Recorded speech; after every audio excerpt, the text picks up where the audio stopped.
알고 묘한 그 말씀, 생명의 말씀은 귀한 그 말씀 진실로 생명의 말씀이. 오늘 함께 나눌 하나님의 말씀은 골로새서 4장 7절에서 18절까지 말씀입니다. 골로새서 4장 7절부터 18절까지 말씀 함께 읽겠습니다. 두기고가 내 사정을 다 너희에게 알려주리니 그는 사랑받는 형제요 신실한 일꾼이요 주 안에서 함께 종이 된 자니라. 내가 그를 특별히 너희에게 보내는 것은 너희로 우리 사정을 알게 하고 너희 마음을 위로하게 하려 함이라. 신실하고 사랑을 받는 형제 오네시모를 함께 보내노니 그는 너희에게서 온 사람이라. 그들이 여기 일을 다 너희에게 알려주리라. 나와 함께 갇힌 아리스다고와 바나바의 생질 마가와 이 마가에 대하여 너희가 명을 받았음에 그가 이르거든 영접하라. 유스도라 하는 예수도 너희에게 문안하느니라. 그들은 할레파이나 이들만은 나라를 위하여 함께 역사하는 자들이니 이런 사람들이 나의 위로가 되었느니라. 그리스도 예수의 종인 너희에게서 온 에바브라가 너희에게 문안하느니라. 그가 항상 너희를 위하여 애써 기도하여 너희로 하나님의 모든 뜻 가운데서 완전하고 확신 있게 서기를 구하나니 그가 너희와 라오디게아에 있는 자들과 히에라볼리에 있는 자들을 위하여 많이 수고하는 것을 내가 증언하노라. 사랑을 받는 의사 누가와 또 데마가 너희에게 문안하느니라. 라오디게아에 있는 형제들과 눈바와 그 여자의 집에 있는 교회에 문안하고 이 편지를 너희에게서 읽은 후에 라오디게아인의 교회에서도 읽게 하고 또 라오디게아로부터 오는 편지를 너희도 읽으라. 아키뽀에게 이르기를 주 안에서 받은 직분을 삼가 이루라고 하라. 나 바울은 친필로 문안하노니 내가 매인 것을 생각하라. 은혜가 너희에게 있을지어다. 아멘. 편견 없이 용납하라 라는 제목으로 함께 은혜를 나누려고 합니다.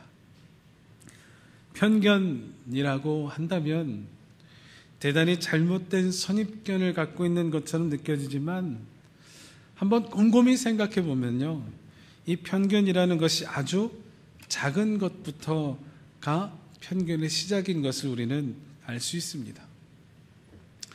예를 들면 제가 매일 새벽 집에서 나올 때 엘리베이터에서 꼭 마주치는 부부가 있습니다. 거기도 꼭 5시가 좀 넘으면 출근을 같이 하는 것 같았어요. 처음 그 부부를 마주쳤을 때의 기억이 약간 얼굴이 어둡고 약간 짜증 섞인 말들을 서로 했던 기억이 납니다. 그런가 보다 하고 또 다음날 마주쳤는데 그때는 아무 말 안 했지만 여전히 밝은 얼굴이 아니라 어두운 얼굴과 좀 짜증 섞인 얼굴이었습니다. 그런데 어느 날 오후에 집에 들어가는데 그 똑같은 그 부부를 만났는데 처음에 새벽마다 만난 그 부부인지를 처음에 몰라본 겁니다. 왜냐하면 둘이서 너무 밝고 행복하게 이야기를 나누고 있는 모습에 완전히 다른 사람인 줄 알았던 거죠. 무엇이냐면 나도 모르게 그 부부는 사이가 좋지 않을 것이다. 늘 서로 짜증내는 부부다라는 그런 편견이 저한테 생긴 겁니다. 한 번, 두 번 보았던 그 부부에 대한 데이터가 내 안에 축적되는데 안 좋은 쪽으로 쌓여 있던 겁니다. 이렇게 되면 그 후에도 좋은 것을 보아도, 아니 그냥 평범한 것을 봐도 안 좋은 쪽으로 생각하고 판단하게 하려는 나의 판단 심리가 생기는 거죠. 또 어떤 것이 있을까? 예를 들면 친구가 10,000원 빌려달라고 해서 빌려줬는데 잘 안 갚는 거죠. 몇 번이고 얘기를 해서 겨우 10,000원을 받았는데 그런 일이 있은 후에 그 친구가 또 10,000원만 빌려달라고 하는데 사실 내 수중에 충분히 빌려줄 수 있는 돈이 있었지만 없다고 안 빌려주는 것. 이런 일이 있을까? 충분히 있을 만한 이야기입니다. 왜 그럴까요? 왜 이 친구는 두 번째 10,000원을 안 빌려줬을까? 왜냐하면 처음에 잘 안 갚았던 기억이 있기 때문입니다. 그래서 이번에도 잘 안 갚겠지 라는 판단이 먼저 내 안에 세워진 것이죠. 그래서 빌려주지 않는 거고, 사실 그 친구가 왜 잘 안 갚았는지 사정은 잘 모르죠. 그리고 이번에는 꼭 바로 갚아야지 라고 다짐하고 있었을지도 모르는데 우리는 그렇게 판단해 버린다는 겁니다. 이렇듯 편견이라는 것이 누구에게나 있습니다. 다만 정도의 차이가 있을 뿐입니다. 그런데 오늘 제목처럼 편견 없이 용납하라 라는 것이 그래서 보면 참 쉬운 일이 아닙니다. 나도 모르게 자동적으로 그렇게 생각하고 판단하고 그것이 편견처럼 아주 가치관처럼 세워질 때가 너무도 많이 있기 때문입니다. 내가 가지고 있는 지식들, 내가 가지고 있는 경험들, 어떠한 사람, 어떠한 환경에 의해서 내가 축적된 때로는 노하우라고 할 수 있는 것도 내려놓고 넘어서야 한다는 것이 바로 편견을 내려놓고 용납할 수 있는 방법입니다. 오늘 본문의 부분은 골로새서의 마지막 장이고 마지막 부분입니다. 골로새 교회를 향한 바울의 편지 중에 마지막 결론의 부분, 그리고 끝인사에 해당하는 부분입니다.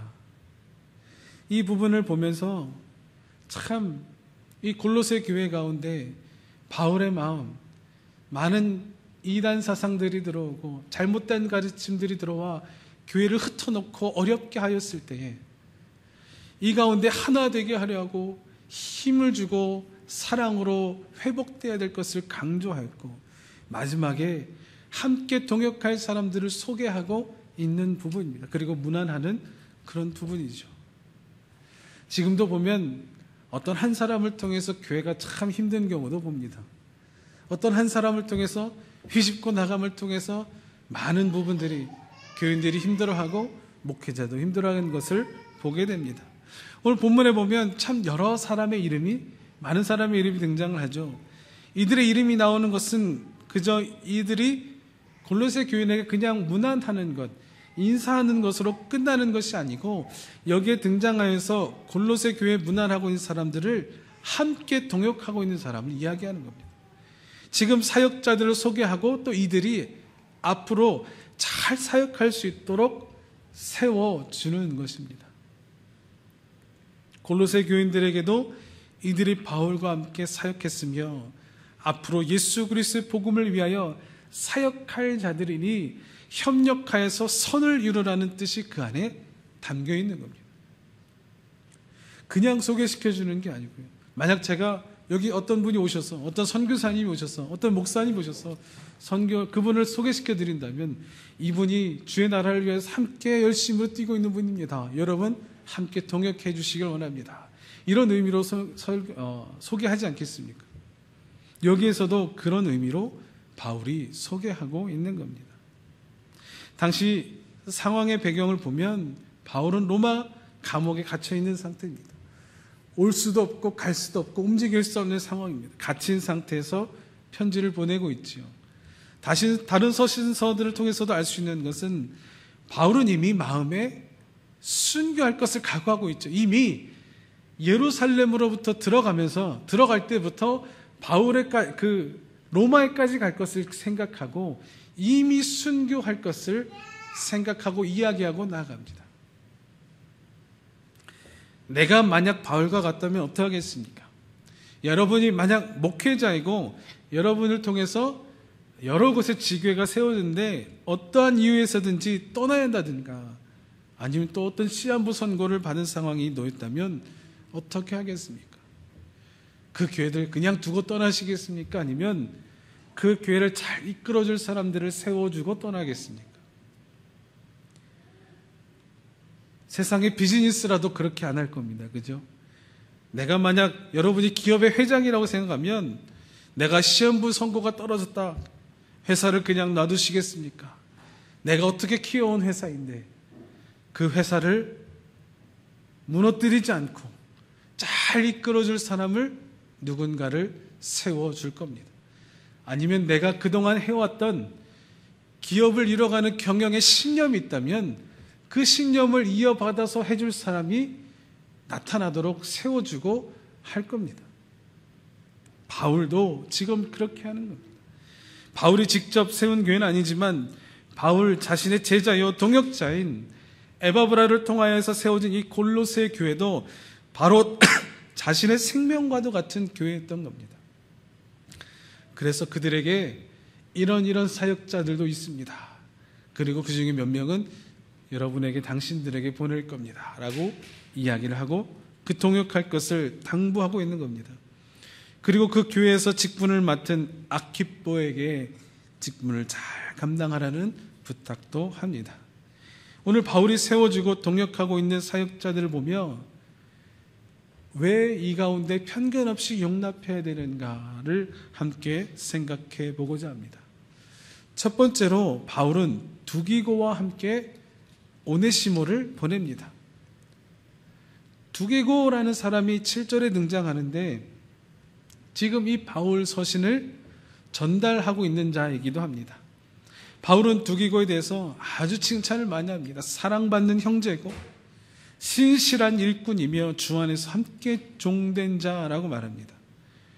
바울이 이렇게 칭찬하는 이 두기고, 바울이 사용한 신실한이라는 말은 이 원어에서 보면 앞에 나오는 신실한 일꾼도 이어주지만 뒤에 오는 주 안에서 함께 종된 자도 꾸며주는 것이 신실한입니다. 신실한이 앞에 일꾼이란 말도 꾸며주고요, 그 뒤에 종된 자도 같이 꾸며줍니다. 그러니까 신실한 일꾼인 동시에 신실한 종된 자인 겁니다. 신실은 이 복음 안에 어떤 의미 있는가? 하나님의 비밀, 곧 복음을 맡은 사역자의 유일한 자격이 아닐 수가 없습니다. 주님의 일꾼으로서 신실은 복음의 신실함으로 맡기신 복음을 가감없이 그대로 보수하며 전하는 것이고, 인격에 있어서도, 내가 세상을 살아감에 있어서도 인격에 있어서도 진실 없이 거짓한 것이 바로 이 신실한 것이고, 주 예수를 위하여 고통과 고난을 당하여도 그 마음이 변절하지 아니할 진실이 그 안에 담긴 신실함입니다. 그래서 이 신실한 종, 신실한 일꾼이라는 말이 결코 쉬운 칭찬이 아니라는 것이죠. 우리는 쉽게 할 수 있는 칭찬 단어로 보일 수 있지만 그 당시에 바울이 할 수 있는 칭찬 가운데 굉장히 쉬운 칭찬이 아니라는 겁니다. 어려운 칭찬인 겁니다. 바울은 지금 두기고에 대해 그저 형식상의 칭찬을 하는 것이 아니라, 그리고 바울 자신과 함께 나와 함께 주님의 종이 되었다. 바울 자신이 보면 늘 서신서 앞부분에 그리스도의 종된 바울은 이야기를 많이 합니다. 그리스도의 종된 것을 얼마나 감사히 여기고 기뻐히 여기며 그것을 은혜로 여기는 자인 줄 모릅니다. 그런데 나와 함께 그리스도의 종됐다라는 것은 큰 칭찬이 아닐 수밖에 없죠. 그런데 두기고만 보낸 것이 아니라 두기고와 함께 한 사람을 같이 보냅니다. 그 사람은 9절에 등장하는 오네시모입니다. 바울이 오네시모를 참 사랑했습니다. 그래서 오네시모를 보고 갇힌 중에 낳은 아들이라고 할 정도로 귀하게 여겼습니다. 그렇지만 여러분, 오네시모가 누구죠? 오네시모가 어떤 사람입니까? 빌레몬서를 통해 우리가 알 수 있는 오네시모는 어떤 사람인지 알 수 있습니다. 빌레몬의 종이었습니다. 그런데 빌레몬의 집에 경제적인 해를 입히고 도주한 노예였습니다. 당시 종은 노예나 마찬가지죠. 주인의 소유입니다. 그런데 주인의 집에 해를 입히고 큰 벌을 받아야 하는데 두려웠는지 도주하고 멀리 떠나버립니다. 도주하는데, 도망가는데 얼마나 멀리 가는가.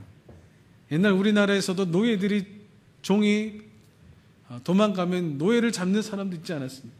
추노라는 드라마도 있었고. 그런데 도망가 봐야 우리나라 아니죠, 그죠? 근데 지금 이 오네시모는 얼마나 많이 가는가? 2,800여 킬로미터나 떨어진 곳까지 도망갑니다. 그죠? 얼마나 뭡니까? 서울에서 부산이 400, 500킬로인데 2,800킬로면 얼마나 되는 거죠? 5번이나 왔다 갔다 해야 되는 거 아닙니까? 거기까지 와서 내가 나를 아는 사람은 절대로 없겠지. 여기까지 도전했는데 나를 아는 사람은 절대 없을 거야. 아니 그렇게 나라를 건너서까지 갔는데 그런 생각하겠습니까? 그런데 그가 이 오네시모가 누구를 만나는가? 로마까지 갔거든요. 골로새에서 로마까지 갔습니다. 그런데 누구를 만나는가? 바울을 만납니다. 빌레몬과 바울은 아는 사이였죠. 어떻게 아는 사이? 바울을 통하여 빌레몬이 예수를 알고 그 빌레몬이 에바브로와 함께 동역하여 골로새 교회를 세운 거 아닙니까? 그러니까 이 빌레몬에게 바울은 나에게 복음을 전해준 너무나도 귀한 분이요. 너무나도 가깝게 지내고 한 집에서도 지내고요. 이 주인의 집에 해를 끼치고 간 오네시모에 대해서 골로새 사람들이 이 이야기를 저는 다 알았을 거라고 생각합니다. 주인의 집에 해를 끼치고 그런데 도망까지 갔다. 아마 그 지역 사람들이 많이 알고 있었을 겁니다. 더군다나 빌레몬과 에바브라가 함께 세워 이룬 교회에 있는 교회 식구들이 그 이야기를 몰랐을까요? 다 알았겠죠, 그죠? 이 오네시모가 어떤 사람인지에 대해서 이 골로새 교회 교인들은 다 알고 있었을 겁니다. 그렇다고 더군다나 교회를 함께 읽은 빌레몬의 편이지 않았을까요?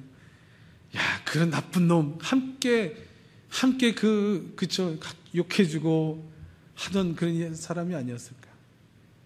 그런데 지금 그 오네시모를 골로새 교회로 다시 보내고 있는 겁니다.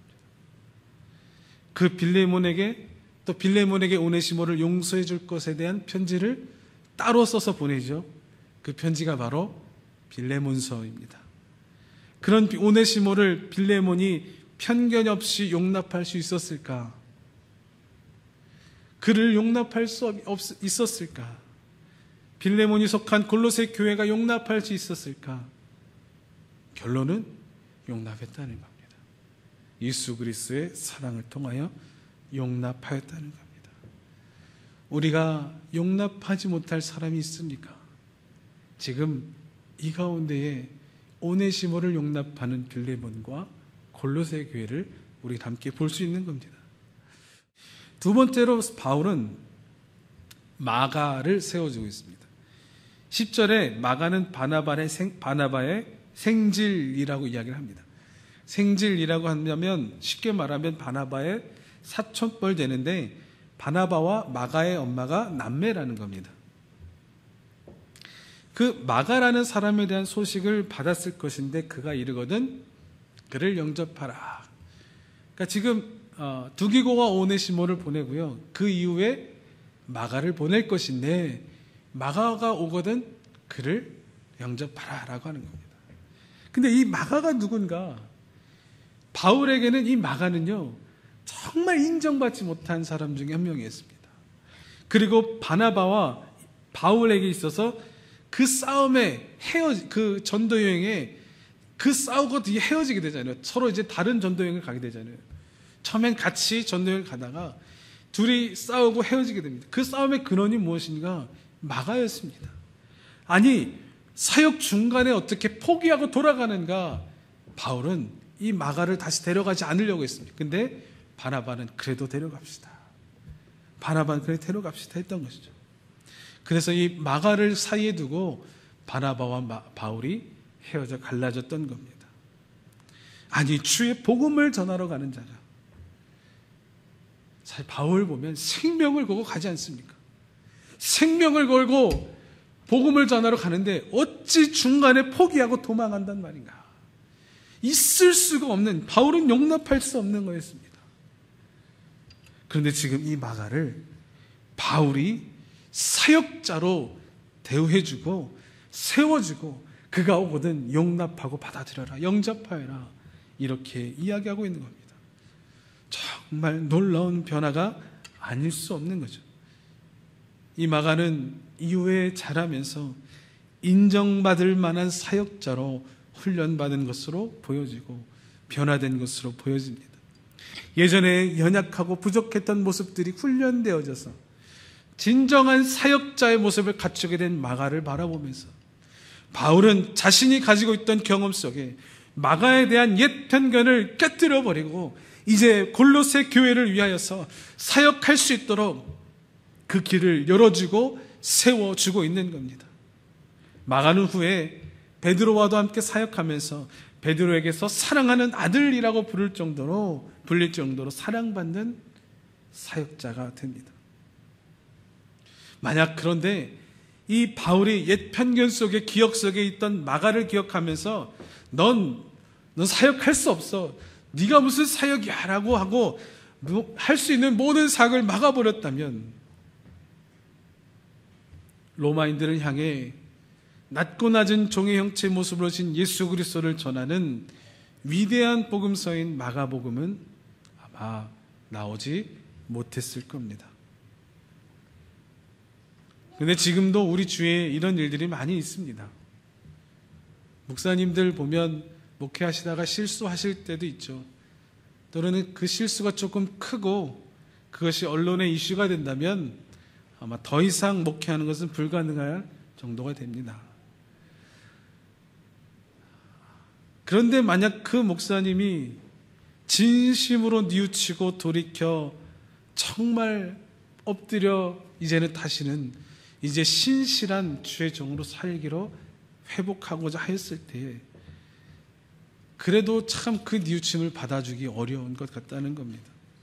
앞으로도 사역의 길에 발도 디디지 못하는 경우도 참 많습니다. 그런데 여러분, 전도 여행 중에 포기하고 돌아갔던 마가의 행동은 전도 여행, 전도하는 그 삶 가운데 찬물을 끼얹는 배신이었습니다. 이런 마가도 용서받고 다시 사역했죠. 여러분, 베드로는 어떤가요? 베드로는 예수님이 잡히시고 시위대 뜰에서 불을 쬐고 있을 때 계집종의 말에 예수님을 3번이나 부인하고 부인해서 끝이 아니라 더 나아가 저주까지 하지 않았습니까? 그때의 베드로를 용서하지 않고 더 이상 이 베드로가 사역하지 못하게 만들어 버렸다면 초대교회 사역자 사도 베드로는 없었을 겁니다. 하나님의 사역을 하는데 편견은 매우 위험한 칼과 같습니다. 때로는 우리 안에 용납해야 할 때도 있고 과거에 있었던 모습이 아니라 지금 현재 그가 어떻게 변화했는가, 지금 그가 얼마나 훈련되었는가를 볼 수 있는, 지금을 볼 수 있는 그 용납함이 있어야 할 겁니다. 세 번째로 바울은 할례파 사역자들을 세워주고 있습니다. 10절과 11절에 보면 이름이 많이 나오죠. 아리스다고, 그리고 이제 마가, 그리고 가로친 부분을 빼고 그 뒤에 유스도로 하는 예수 이렇게 나오죠. 그죠? 이 사람들에 대해서 좋은 사역자들이다 라고 이야기를 해주고 있습니다. 이 사람들이 좋은 사람들이다. 이 사람들이 할례파이지만 형식을 중요시하고 그 본질을 잃어버린 유대인들이지만 이들은 진정한 사역자라고 이야기를 해주는 겁니다. 11절에 보면 유스도라 하는 예수도 너에게 문안하느니라 하느니라. 그들은 할례파이나 이들만은 하나님의 나라를 위하여 함께 역사하는 자들이니 이런 사람들이 나의 위로가 되었느니라. 함께 역사하는 하나님의 일을 감당하는 사역하는 자들이니. 여기서 바울은 출신에 대한 편견을 접고 사역자로 세워지고 있는 겁니다. 바울은 잘 아는 대로 이방인을 향한 사역자입니다. 그죠? 바울의 온 마음과 이 열정과 사랑은 이방인을 향해 있습니다. 그래서 바울은 예루살렘에도 있었지만 그들이 훈련받고 세워진 이후에 바울은 바로 1차 전도 여행, 2차 전도 여행, 3차 전도 여행, 로마에게까지 가서 이방을 향하여 전하는 전도자가 되지 않습니까? 그런데 이 할례파 이 사람들은 어떤 사람들인가? 유대주의가 강한 사람들입니다. 그래서 예수님을 인정하지 않는 반기독교인들이 대부분이고 그들 중에 약간의 돌아선 신자들도 있긴 있는데 그 신자들도 대부분 보면 유대주의가, 이 몸에 배어있는 유대주의가 너무 강해서 우리 선택받은 이스라엘 민족 유대인들만이라는 개념이 참 강했습니다. 그래서 이방의 복음을 전하는 것에 대해서 매우 부정적인 사람들이 바로 할레파 유대인들이었습니다. 그러니까 예수님을 믿고 초대교회 사람들 중에도 할레파 유대인들은 이방의 복음을 전하는 것에 대해 굉장히 부정적이었던 사람들 중에 하나입니다. 그런데 그 할레파 유대인인 아리스다고와 마가와 유스도라 하는 예수에 대해서도 바울은 그와 우리와 함께하는 사역자다, 하나님의 나라를 위하여 함께 역사하는 자들이다 라고 말씀을 해주고 있는 겁니다. 유스도라고 하는 예수라고 하죠. 예수님과 이름이 똑같습니다. 예수라는 이름이 굉장히 흔한 이름이었습니다. 길에 가다가 치이는 이름이 예수가 많은 거죠. 마리아라는 이름도 굉장히 많고요. 요셉이라는 이름도 굉장히 많습니다. 그러니까 아주 오래전에는 이름이 그렇게 다양하게 많지가 않았습니다. 몇 가지 이름이 다 돌려 이렇게 똑같은 이름이 너무 많았다는 거죠. 그래서 성경에 보면 어디 사람, 가나안인 시몬, 그래서 지역 이름을 붙여서 같이 얘기했던 거죠. 윗동네 개똥이 하듯이요. 이름이 다 그렇게 얼마 없었던 겁니다. 이 유스도라 하는 예수에 대해서도 바울은 함께 사역자로 세워지고 있는 겁니다. 사실 바울에게 할레파 유대인들은 편견을 갖게 되는 대상일 수밖에 없습니다. 늘 자신의 사역에 좋지 않은 시각으로 바라보던 자들이기 때문이죠. 그리고 그들을 받아들이고 함께 사역하며 나아가야 할 이방의 교회들과 이방 교인들에 대한 편견을 가질 수도 있는 것에 대비해서 그들은 나와 함께 하나님의 나라를 위해 역사하는, 사역하는 자들이라고 말하고 있는 겁니다. 나와 같이 하고 있는 사람들이다. 이방을 향하여 함께 마음을 쏟고 이방을 향하여 함께 사랑의 마음을 갖고 있는 자들이다. 이들이 할레파 유대인이지만 그들은 이방에 대해 열려있는 사람들이다. 우리는 어떤가? 한국 사람들은 누군가를 처음 만나면 묻는 것들이 있습니다. 나이가 어떻게 되시죠? 고향은 어디십니까? 학교는 또 어디 나오셨는지. 그러니까 이런 이야기를 잘 이야기합니다. 그래서 이런 이야기를 토대로 이 사람은 이런 사람이겠구나라는 생각을 하고 그렇게 대합니다. 물론 그 사람을 위해서 내가 배려하고 그 사람과 더 좋은 관계를 갖기 위해서 내가 그렇게 한다면 좋은 방법이겠지만 그것이 아니라 그것이 때론 고정관념, 편견이 될 수 있다는 겁니다. 저 사람 경상도 사람이구나. 저 사람 전라도 사람이구나. 아이고 저 사람 충청도 사람이네. 아이고 저 사람 제주도 사람이네. 깍쟁이 서울 사람이구나. 수많은 편견들이 사람을 평가하는 잣대가 되곤 합니다. 만약에 누굴 만났는데 감옥에라도 갔다 왔다라고 이야기를 한다면 완전히 생각이 또 달라지죠. 그 평가는 더욱더 심할 겁니다. 제가 미국에서 사역할 때 같이 1:1 제자 훈련하는 청년 형제 중에 하나가 처음에는 잘 몰랐어요. UCLA 다니고 있었고 열심히 공부하고 있고 일도 너무 잘해서 펀드 매니징을 그 학교를 다니고 있는 중에도 정말 굉장히 많은 양의 자기가 매니지하는 펀드 매니징도 하고 있었습니다. 근데 그 친구가 이야기해 주는 거예요.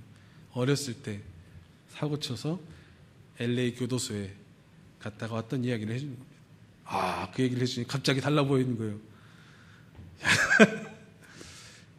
근데 정말 그거 다녀왔다고 해서 그 사람이 생각이나 다른 게 아닌데 그 이야기를 들으니까 달라지는 내 모습을 보게 되는 겁니다.